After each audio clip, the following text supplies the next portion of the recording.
أعوذ بالله من الشيطان الرجيم. بسم الله الرحمن الرحيم.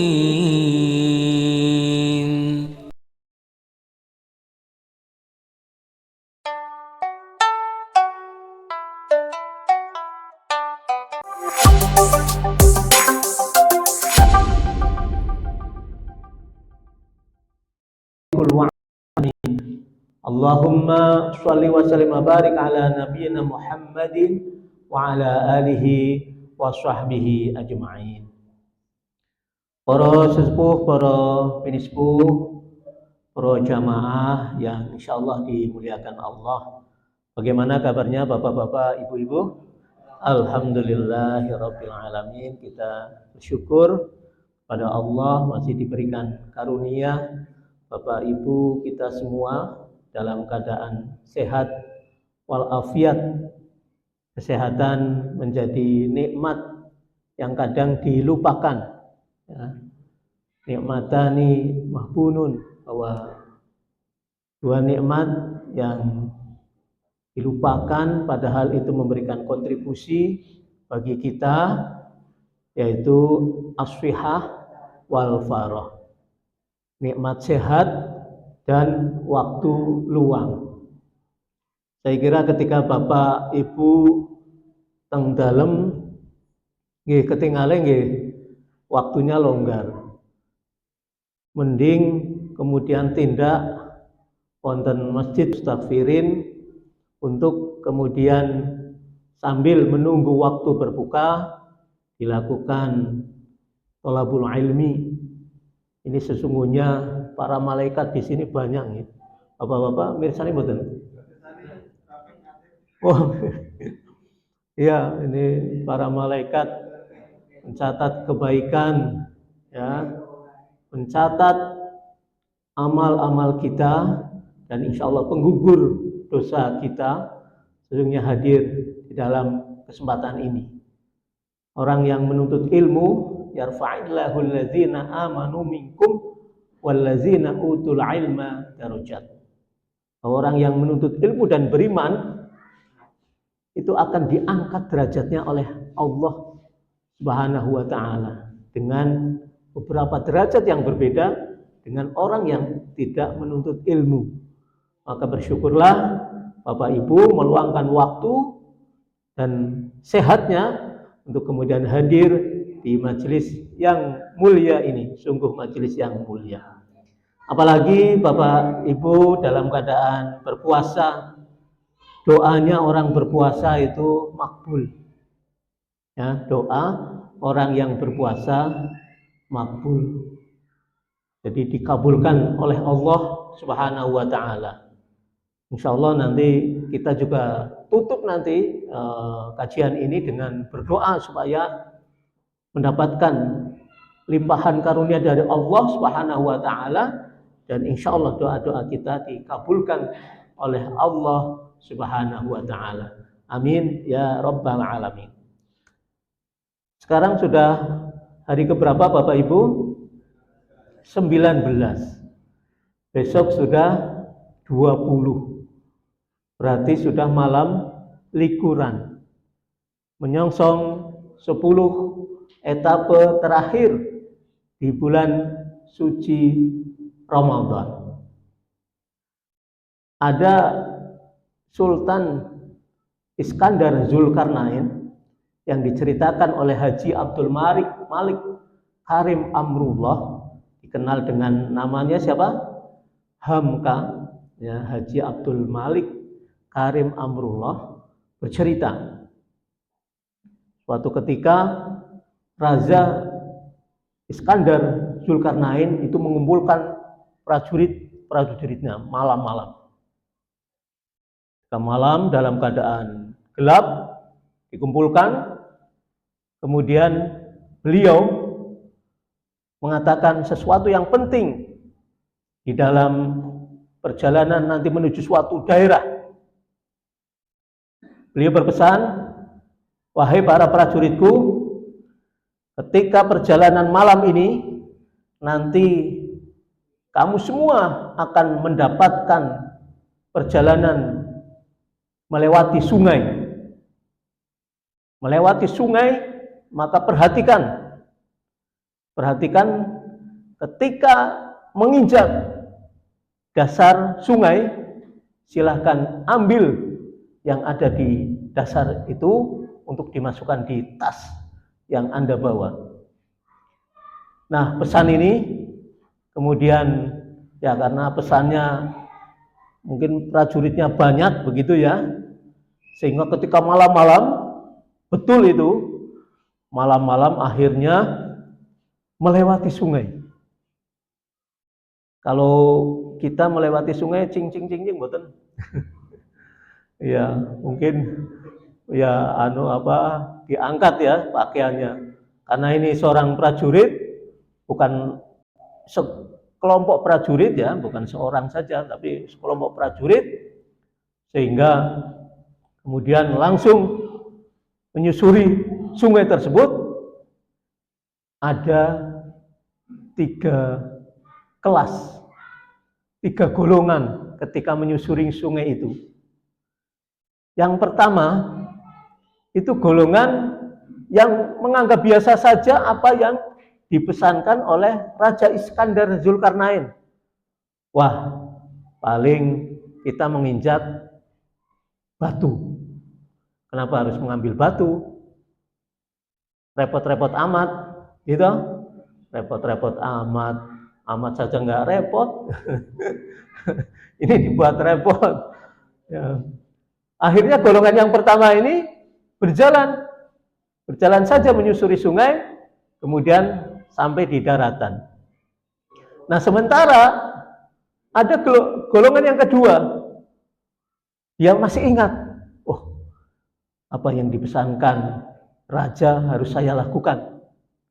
Akhirnya dia menyusuri sungai itu kemudian mengambil.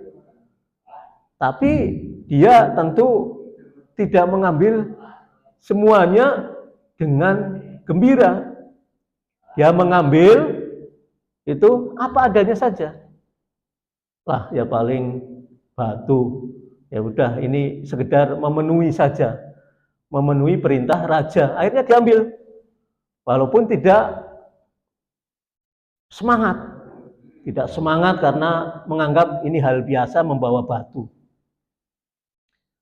Nah, ada golongan yang ketiga. Ini golongan yang semangat. Apa yang dititahkan rajanya itu, kemudian dia akhirnya melaksanakannya, mengamalkannya. Dia ambil batu dengan semangat, kemudian dimasukkan di tas sehingga terasa penuh tasnya. Akhirnya berjalan dengan agak ya repot kan? Kalau sudah apalagi di bawah sungai kan, sudah di bawah kadang berat gitu kan? Di sungai, di atasnya bawa barang kan lumayan menjadi berat. Tapi dia ingat bahwa itu adalah pesan raja yang harus dijunjung tinggi, harus dilaksanakan dengan penuh semangat. Jangan sampai tidak bersemangat. Itulah golongan yang ketiga.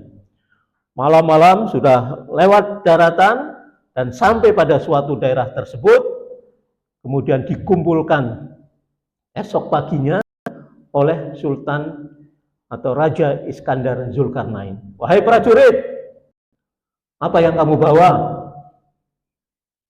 Akhirnya mereka membuka tas masing-masing.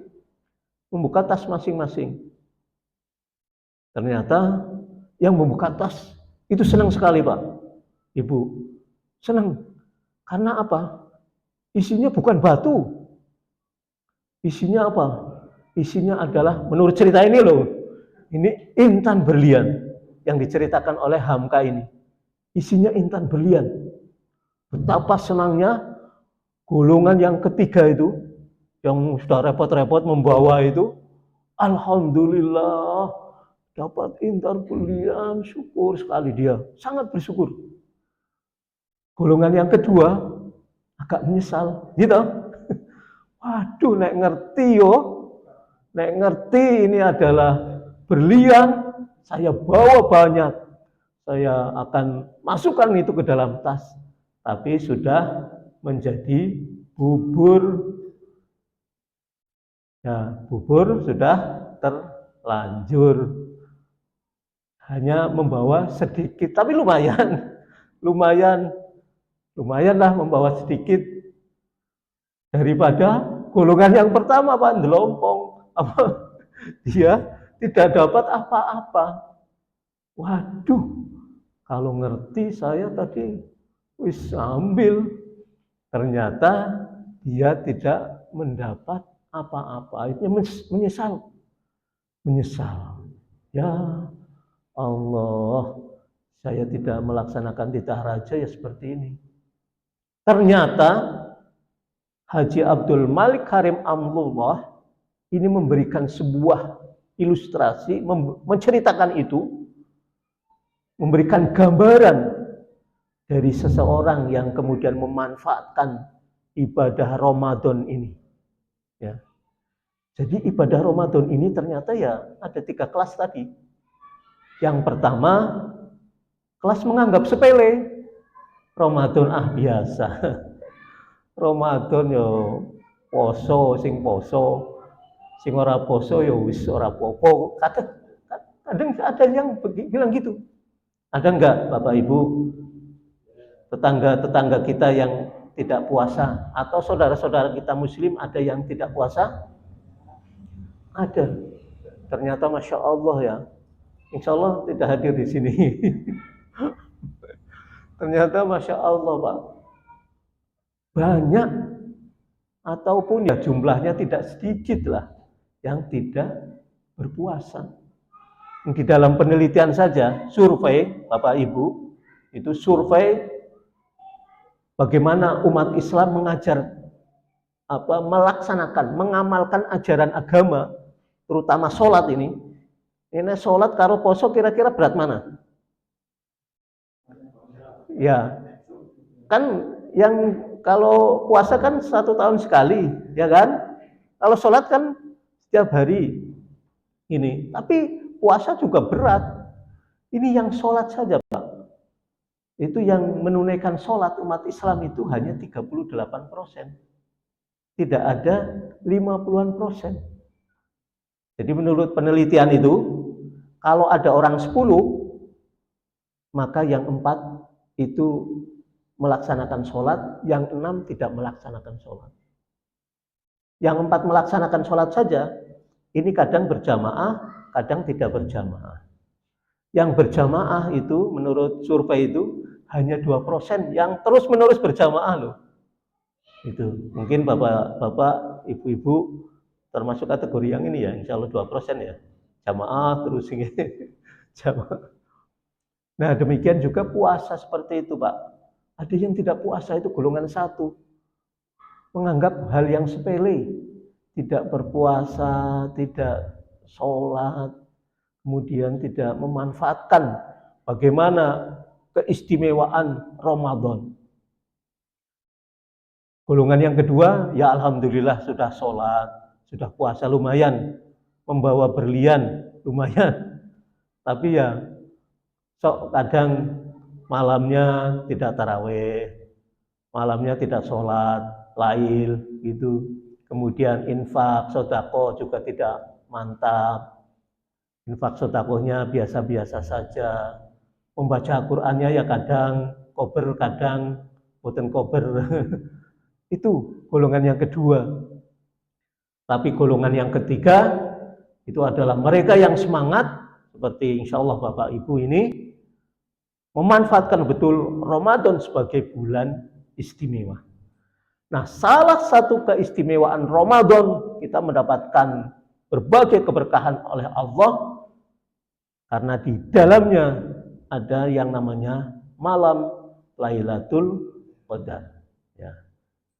A'udzu billahi minasyaitonir rajim. Inna anzalnahu fi lailatul qadr. Wa ma adraka ma lailatul qadr. Jadi ini surah Al-Qadr.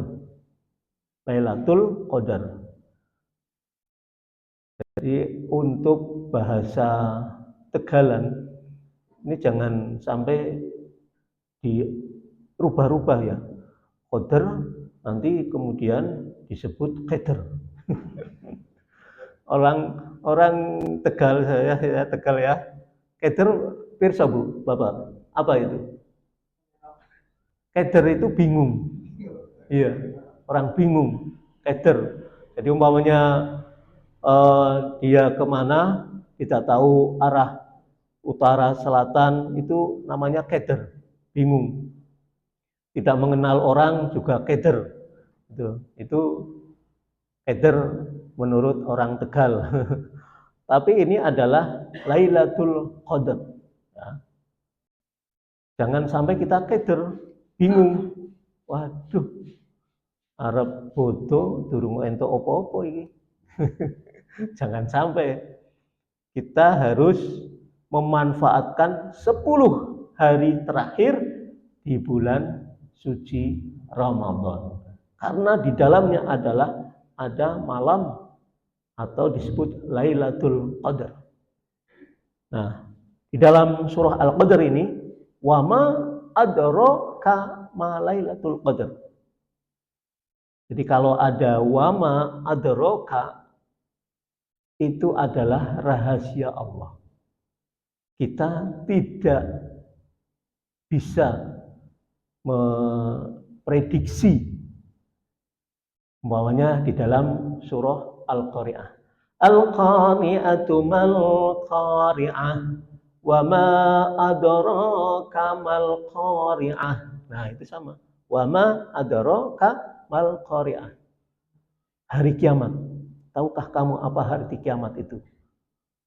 Ya tidak tahu. Tidak tahu kapan kiamatnya. Ya, Bapak-bapak ya. Mungkin itu rahasia Allah. Kiamat itu rahasia Allah. Demikian juga dengan yang namanya umur. Itu juga rahasia Allah. Ya, kadang seseorang yang sepuh-sepuh bisa dipanggil duluan, yang muda-muda belakangan.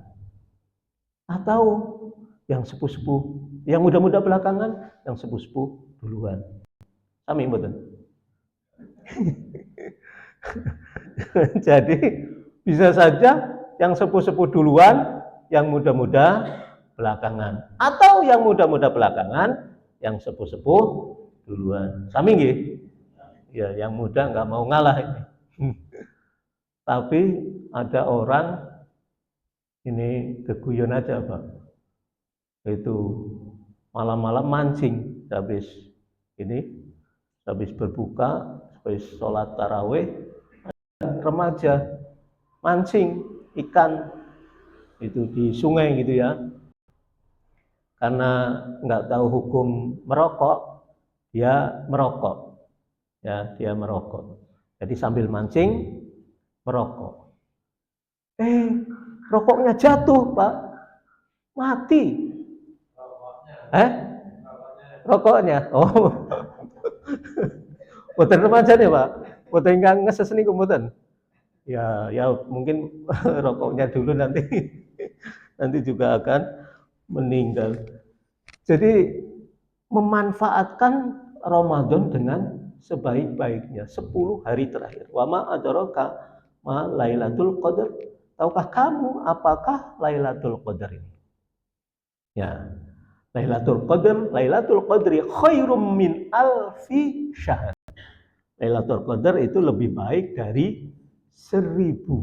Nah, 1000 bulan atau 83 tahun lah. Ya. Menika ingkang rawuh wonten ingkang yuswanipun 83. Ingkang rawuh wonten 83 tahun. Itu umur yang termasuk lansia. Sudah bonusnya banyak.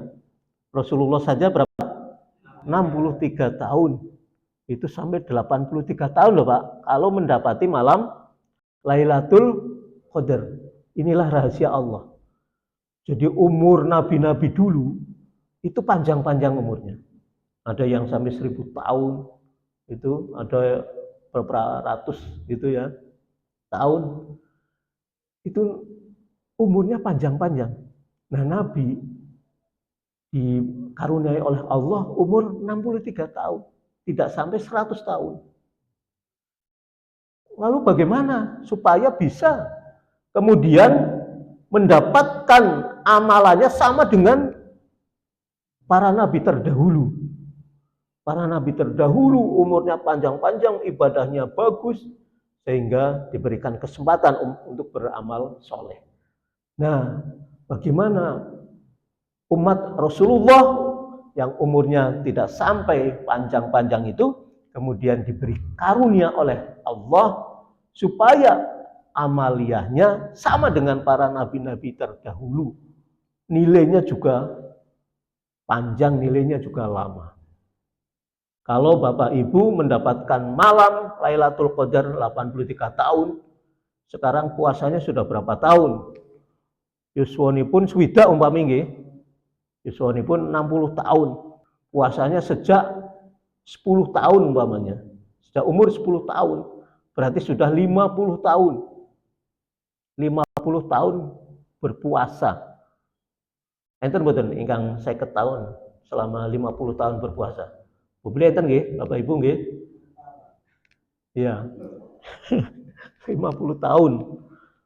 Kalau 50 tahun kemudian mendapatkan Lailatul Qadar terus, Masya Allah, dikalikan 83 tahun. Iya. Ya. Itu rahasia Allah. Tanazzalul malaikatu warruhu fiha bi'idni rabbihim min kulli amr. Salamun hiya hatta matla'il fajar. Pada malam itu turun para malaikat dan ruh Jibril dengan izin Tuhannya untuk mengatur semua urusan. Masya Allah.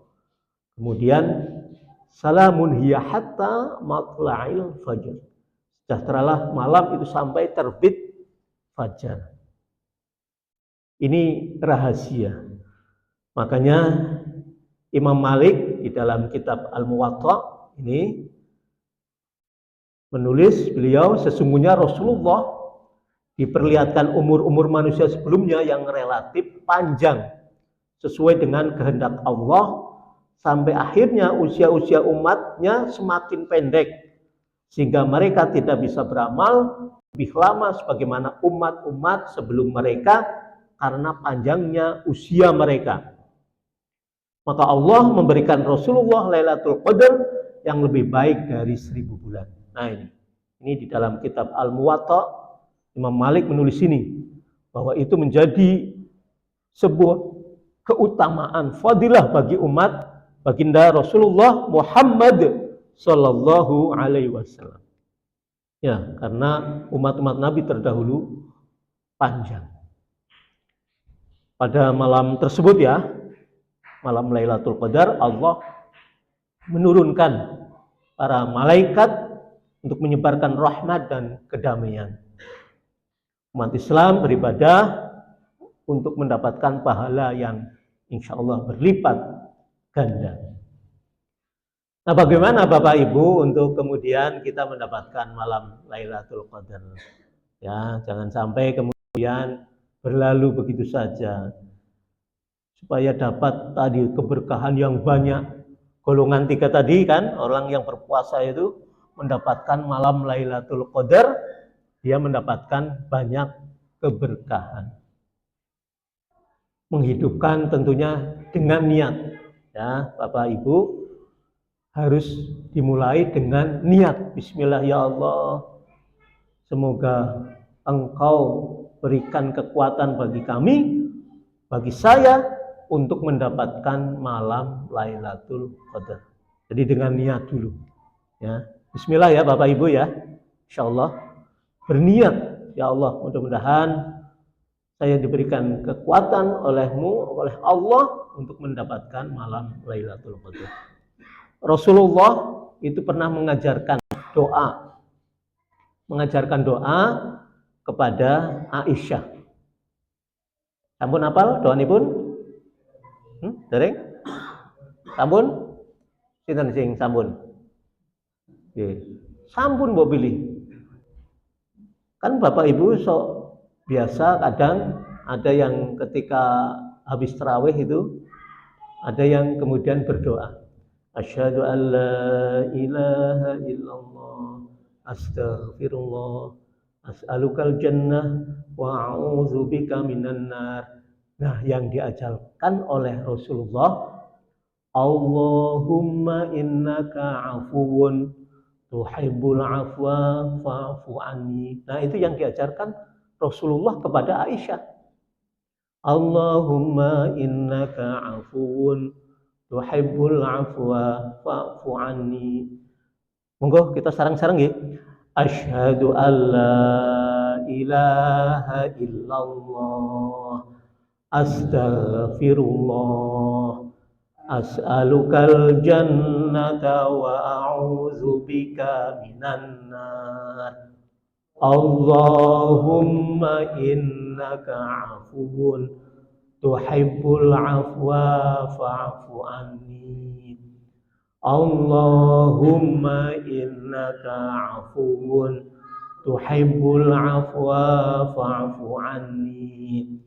Allahumma innaka afuwun tuhibbul afwa fa'fu anni. Pun hafal toh? Ampun hafal loh Bapak.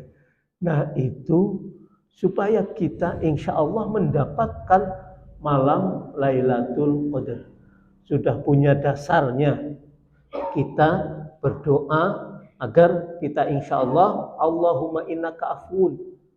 Ya Allah, Engkau adalah Maha Pemaaf. Tuhibbul afwa fa'fu anni, maka berilah kepada kami dengan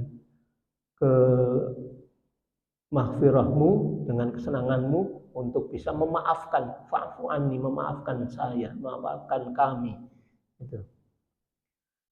Jadi kita niatkan ya Bapak Ibu ya, niatkan bismillah dengan tekad itu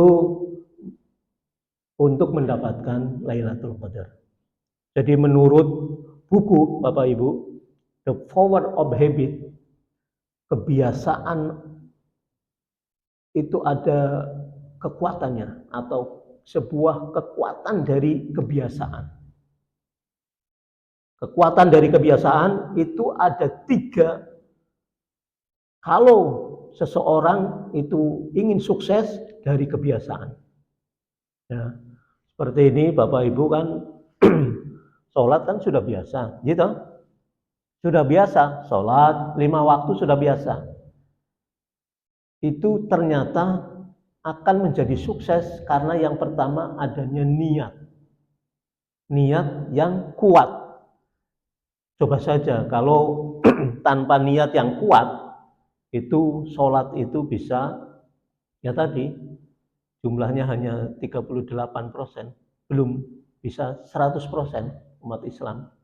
Karena niatnya belum kuat. Islam hanya Islam KTP, gitu. Islamnya Islam KTP, yang Islam hanya KTP-nya. Sementara secara personal itu belum. Kemudian inna sholati wa nusuki wa mahyaya wa mamati lillahi rabbil alamin. Ya. Harusnya sesuai Al-Quran tadi. Inna sholati wa nusuki wa mahyaya wa mamati lillahi rabbil alamin. Tapi karena tidak ada niat, yang niat ya tadi baru 38,9%. Niat untuk mendapatkan Lailatul Qadar juga harus diawali dengan kebulatan tekad. Itu akan menjadi sukses kita mendapatkan malam Lailatul Qadar. Nah, setelah itu apa? Yang kedua, kunci suksesnya adalah istiqomah.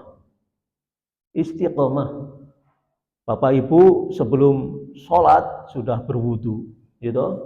Itu istiqomah berwudu. Istiqomah sebelum sholat wajib, istiqomah sholat sunnah.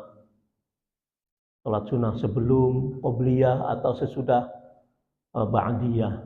Kalau tidak ada yang sebelumnya ya, kayak sholat asar kan tidak ada ba'diyahnya ya. Jadi mengerjakannya qobliyahnya. Itu karena kebiasaan istiqomah. Istiqomah niku mboten ikatan suami takut istri di rumah. Senes ya. Istiqomah menika ajeg ya. Ajeg telaten ya, sabar, itu istiqomah. Luar biasa. Saya sering dulu ya menjadi penilai keluarga sakinah teladan, Bapak Ibu. Jadi kenapa dia menjadi sakinah teladan? Ya karena keajegannya di dalam menunaikan segala apa yang diperintahkan oleh Allah. Jadi ajeg untuk kemudian sholat 5 waktu, ajeg sholat malam, ajeg puasa sunnah. Nah itu dia kerjakan, dia tunaikan itu secara rutin. Itu memang kunci sukses yang kedua. Nah kunci sukses yang ketiga itu adalah reward. Kita mendapatkan penghargaan, mendapatkan jariah. Ketika kita sholat ajeg, ketika kita puasa ajeg nih, puasa ajeg, kita akan mendapatkan apa? Hadiah. Hadiah orang yang berpuasa menapa? Pahala. Pahala dari Allah. Hadiahnya juga kesenangan, kegembiraan ketika berbuka. Jadi mboten berbuka, mboten sedih toh. Berbuka itu bahagia sekali ya. Masya Allah. Sehingga kadang sudah menyiapkan segala sesuatunya itu. Ada es kopior, ada cola, ada ini. Ya. Padahal nanti setelah berbuka satu glegek saja sudah selesai. Itu. Tapi merasa gembira, kita gembira. Gembira dengan apa yang sudah kita lakukan. Rewardnya tadi. Bahwa orang berpuasa itu mendapatkan 2 kegembiraan. Yang pertama adalah ketika berbuka, dan yang kedua adalah perjumpaannya dengan Allah Subhanahu wa taala besok. Ya, itu Masya Allah. Itu sebuah ganjaran ya, pahala dari Allah Subhanahu wa taala. Maka ketika orang berpuasa itu ganjarannya surganya itu sudah khusus. Ya, surga Ar-Royan. Ya, ini. Untuk itu, Bapak Ibu, ketika insya Allah kita ingin mendapatkan malam Lailatul Qadar, maka dibiasakan tadi. Kita sudah terbiasa nun sewu ketika awal lah berpuasa ya. Ketika awal berpuasa semangat sekali loh. Jamaahnya sampai mojok meriku, Pak. Gitu. Jamaah sop 1, sop 2, 3, 4, 5, 6 full. Setelah pertengahan para jamaah mengalami kemajuan. Kemajuan softnya, maju softnya, bukan kemajuan ibadahnya. Harusnya kemajuan ibadahnya itu tetap ajeg, minimal ajeg itu, ajeg 6 soft itu. Wah, luar biasa. Ajeg karena apa tadi? Karena dia sudah niat, tekad yang kuat. Kemudian yang kedua karena apa? Istiqomah. Kemudian dia senantiasa mendapatkan, berharap kepada Allah untuk kemudian mendapatkan pahala dari Allah Subhanahu wa taala ataupun mendapatkan keridhaan Allah. Ini. Nah, maka malam Lailatul Qadar itu dirahasiakan Bapak Ibu. Ini ya. Jatuhnya, tapi Rasulullah ini ada 45 pendapat nih waktu terjadinya malam mulia itu. Hanya saja sekian pendapat. Yang paling kuat adalah 10 hari terakhir. Kemudian dalam 10 hari terakhir itu ada tanggal-tanggal ganjil. Ini menurut pendapat. Ini menurut Imam Syafi'i lebih spesifik tanggal 21 dan 23 Ramadan. Nah, kalau Aisyah ini tadi pokoknya mendapatkan malam Lailatul Qadar berada di malam ganjil di 10 hari terakhir Ramadan. Artinya carilah Lailatul Qadar pada tanggal gasal atau tanggal ganjil dari 10 terakhir bulan Ramadan. Ini hadis riwayat Bukhari. Ya. Monggo. Bila bagus ya kita kan juga tanggal kita ganjil bahwanya sudah ditentukan 19, 20 berarti kan malam 21. Itu malam ganjil. Tuh. Jadi 10 terakhir. Pokoknya 10 terakhir dimanfaatkan saja karena tidak tahu kita ganjil genapnya gitu. Telah menceritakan kepada kami Ali bin Abdullah telah menceritakan kepada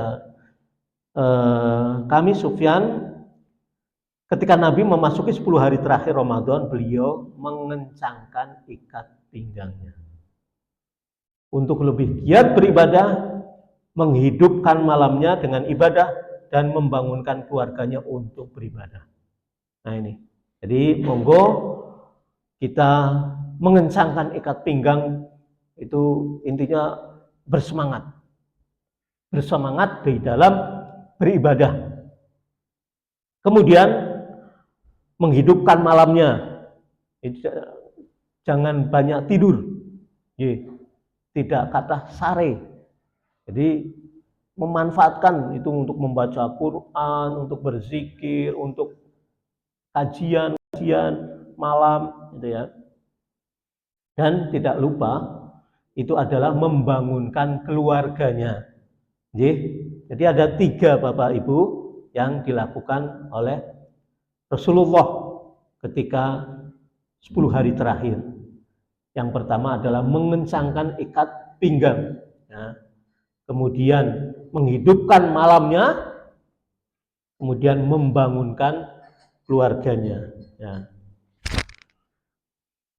Ini menurut pendapat mayoritas ulama, termasuk Syekh Nijamuddin An-Naisaburi, berpendapat pada 27 Ramadan. Ya. Jadi menurut Fakhruddin Ar-Razi, hikmah dirahasiakannya malam Lailatul Qadar adalah supaya umat Islam bersungguh-sungguh melakukan ibadah selama 1 bulan Ramadan penuh untuk meraih malam istimewa, jangan sampai lengah 1 hari saja. Tentu kita tidak menginginkan malam Lailatul Qadar jatuh pada saat kebetulan kita sedang malas beribadah. Ya, ini menurut Fakhruddin Ar-Razi. Jadi jangan sampai ketika malas kita akhirnya tidak mendapatkan malam ini. Hikmah dirahasiakannya malam Lailatul Qadar di antara malam-malam bulan adalah seperti dirahasiakannya kematian, dirahasiakannya hari kiamat, sehingga manusia dengan penuh sukacita menjalankan ibadah, lebih bersungguh-sungguh, tidak lalai, tidak bermalas-malasan, dan tidak lesu. Nah, ubur-ubur ikan lele, menurut siapa? Jangan kendur ibadahnya, Le. Itu menurut nasihat orang tua. Ubur-ubur ikan lele, jangan kendur ibadahnya. Ya, ini. Maka kita manfaatkan untuk beribadah, tapi juga jangan lupa untuk bekerja. Ya, jangan sampai malamnya kemudian untuk Lailatul Qadar paginya lesu, bekerjanya enggak semangat. Tetap harus bersemangat. Oh, itu enggak ada. Ya, enggak semangat ya. Bisa ya. Jadi harus semangat beribadah kepada Allah Subhanahu wa taala. Harus punya tujuan yang jelas kita di dalam beribadah. Nih. Semangat Bapak Ibu ketika mendapatkan malam Lailatul Qadar. Insyaallah. Jadi jangan ya bekerja apa adanya. Tidak boleh bekerja apa adanya ini ya. Ini sudah semangat ini kerjanya. Semangat kerjanya. Luar biasa ini. Tapi waduh. Ini bekerja sudah semangat seperti itu malah kejerat ya.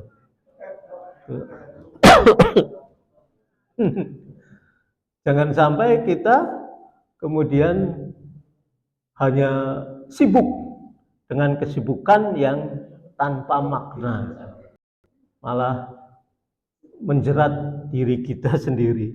Jadi harus punya makna ketika bekerja, harus dengan perencanaan yang matang, dengan sesuatu yang tentu bisa diupayakan, jangan sampai tidak ada tujuannya, harus ada tujuannya. Nah, ini kita harus menjadi umat yang terbaik, ya Bapak Ibu.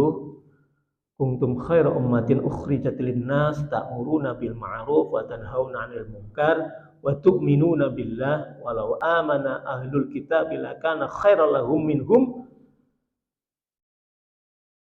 Jadi lakana khairal lahum minhumul mu'minuna wa aktsaruhumul ya. Jadi biasanya di ini biasanya sampai sini. Kuntum khair ummatin ukhrijat linnas ta'muruna bil ma'ruf wa tanhauna 'anil munkar wa tu'minuna billah. Ini kalau Kunto Wijaya mengkajinya 3 ini. Jadi kita beriman kepada Allah, untuk mendapatkan Lailatul Qadar harus menjadi umat yang terbaik. Ya, kita untuk mendapatkannya menjadi umat yang terbaik. Tuh, kemudian mencegah perbuatan, mengajak kepada yang ma'ruf dan mencegah perbuatan yang mungkar. Wa tu'minuna billah, dan beriman kepada Allah. Ini. Jadi transendental, beriman kepada Allah.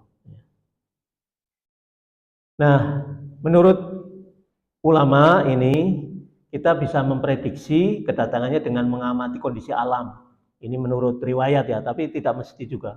Jadi terlihat awannya terlihat bersih, ini tidak terdapat awan, suasananya terasa tenang dan sunyi, udaranya juga tidak dingin, tidak pula panas. Ini ya prediksi, ini hanya prediksi.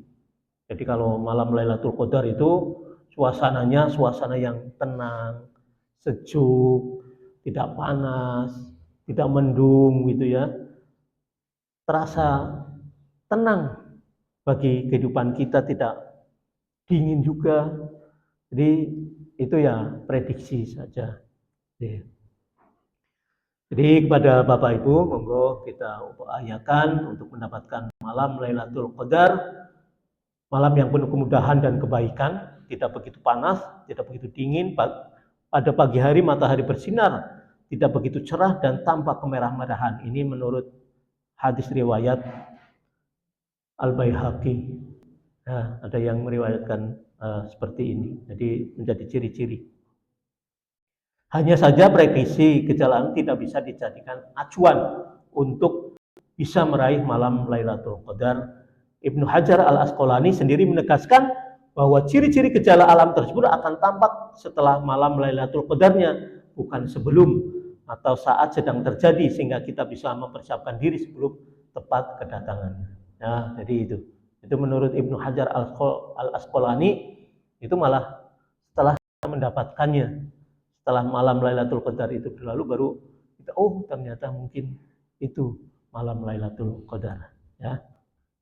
Nah, ini tadi kita sudah membacanya, maka kita akhiri dengan berdoa. Bapak Ibu, a'udzubillahi minasyaitonirrajim. Bismillahirrahmanirrahim.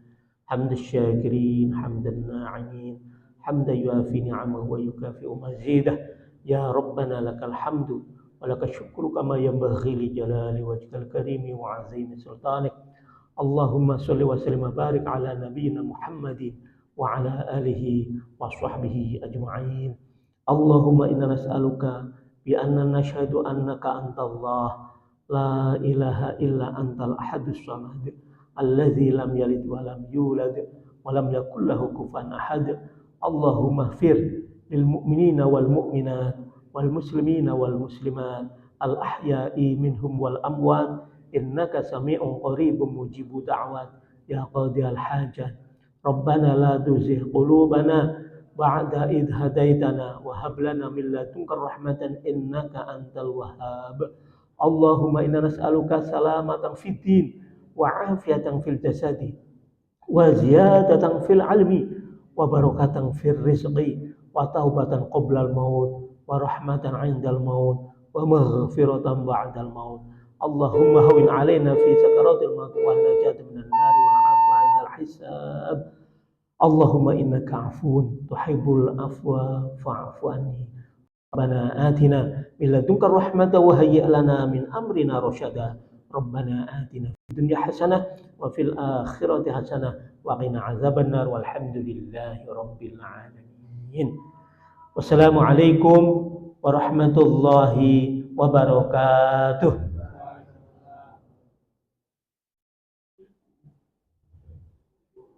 Bapak-bapak sekalian, monggo panjenengan utawi pamahasan oleh Ibu Nabi wonten ing sapunika kita tutup kanthi wasan panggilan. Alhamdulillahirabbil alamin. Allahumma laka Sumtu wa bika amantu wa alaika afdaltu bi atika ya arhamar rahimin. Allah